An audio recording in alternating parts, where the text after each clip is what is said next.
Pinakamalaki sa 7 islang ito ay ang Mischief Reef o Panganiban Reef. Sa layong 130 nautical miles mula sa Palawan, ito ang pinakamalapit sa mainland ng Pilipinas at pasok sa Exclusive Economic Zone o EEZ ng bansa. Una itong inukupan ng China noong 1995. Anila, gagawa lang sila ng silungan para sa mga mangingisda sakaling sumama ang panahon. O ito na, ayan na. Sa nagko-comment sa kanyang video na sabi nila na dutae, tuta ng mga Chinese, dutae, pro-China, dutae dahil kay dutae. Naagaw ang West Philippine Sea. Nakita nyo? Hindi nyo nakita kasi nagbulag-bulagan kayo. Hindi nyo narinig kasi nagbingi-bingihan kayo. Kung nakita nyo yung video na pinakita ko, 1995, nag-umpisa sila na nagtayo dyan. Ha? Inagaw na nila. Sa atin talaga yan kasi may mapa tayo tapos nagkaso. Panalo tayo kasi may mapa tayo na sa atin yan, sa Pilipinas yan. Pero, bakit nyo isinisisi kay Duterte na nandyan na sila nung 1995 pa? Sino ba ang presidente nung 1995? Di ba si Ramos? Bakit nyo isinisisi kay Duterte? Tapos, nung 2000 na, dyan nila, tinatambakan nila ng mga lupa. Hindi kayo naniniwala sa sinabi ko. Ito, panoorin yung unting video. Ito na. Ng bansang China ang Ayungin at Scarborough Shoal. Patuloy kasi ang isinasagawang reclamation at pagtatayo ng malalaking istruktura sa 7 reefs na pinagtatalunan sa West Philippine Sea. Ibandila mo, Dominic Almelor. Sa mga litratong ibinigay ni Magdalo Pardilis, Representative Francisco Asidillo sa ABS-CBN News nakuha sa West Philippine Sea, hindi maitatanggi ang ginagawa ng China para angkinin ang 7 isla na mas pinalawak pa at tinayuan ng malalaking istruktura. Sa kuha ng Gaven Reef noong April 2009, ito ay... O ayan, kunting salita lang. Real talk.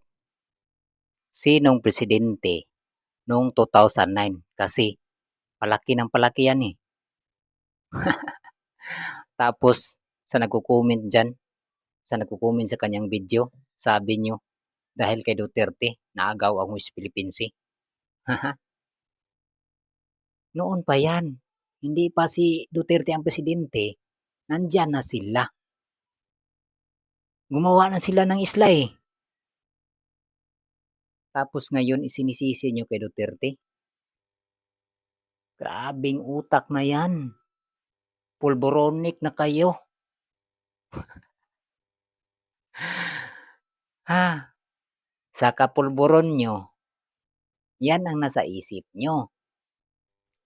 At yan mga lods, bakit lumaki ang isla na yan? Saan sila kumuha ng lupa para itambak dyan sa West Philippine Sea?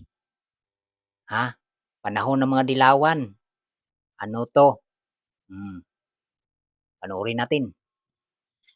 Iniimbestigahan na ng Department of Environment and Natural Resources o DENR ang umanay paghahakot ng lupa ng China sa Zambales na itinatambak sa Scarborough Shoal. Ito ang balita ni Ray Pelayo. 2 bundok at kalahati Zambales pinagbili sa China. Ayan. Anong sabi ni Gobernador Amordiloso? Ang sabi niya, ipinagbinta ang 2 bukid sa Zambales. Ha? Sige, para maliwanagan tayo, panoorin natin ang buong video. At sa lupang ito, dinala sa lapit ng Scarborough, nakabuo sila ng 3,500 hectares doon sa tabi ng Scarborough. Agad na ipinahinto ng bagong luklok na Zambales Governor na si Amordiloso ang umano'y paghahakot ng China ng lupa sa bundok ng Santa Cruz, Zambales na ginagawang panambak sa inaangking lugar sa West Philippine Sea. Ito mga lods, konting salita lang. Ang sabi, agad pinahinto ng bagong luklok. Ha? Bagong luklok na Gobernador Amordiloso. pinahinto ang paghakot ng mga lupa.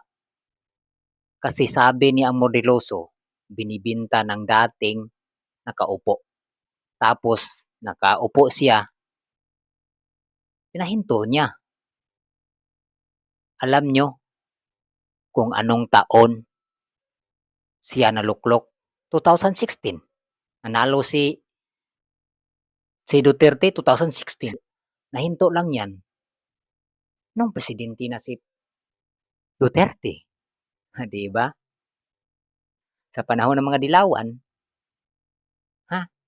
pira-pira, di ba? Binibinta nila ang lupa, binibinta nila ang bukid sa Zambales. Tapos dun pala, tinatambak sa West Philippine Sea.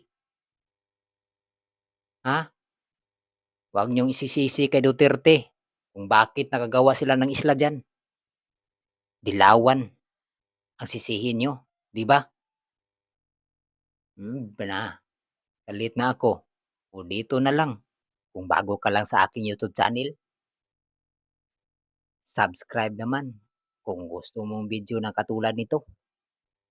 Kasi maghahanap tayo ng totoong Ito ay may lawak lang na 1,032 square meters. Pero matapos ang 5 buwang paghuhukay at reclamation, lumaki na ito sa mahigit 7 hektarya at pinayuan na ng 6 na palapag na gusali na sinlaki ng SM Mall of Asia. Ang Mischief Reef na kilala bilang Panganiban Reef ay halos 2,000 square meters lang ang lawak sa kuwang ito noong February 2013.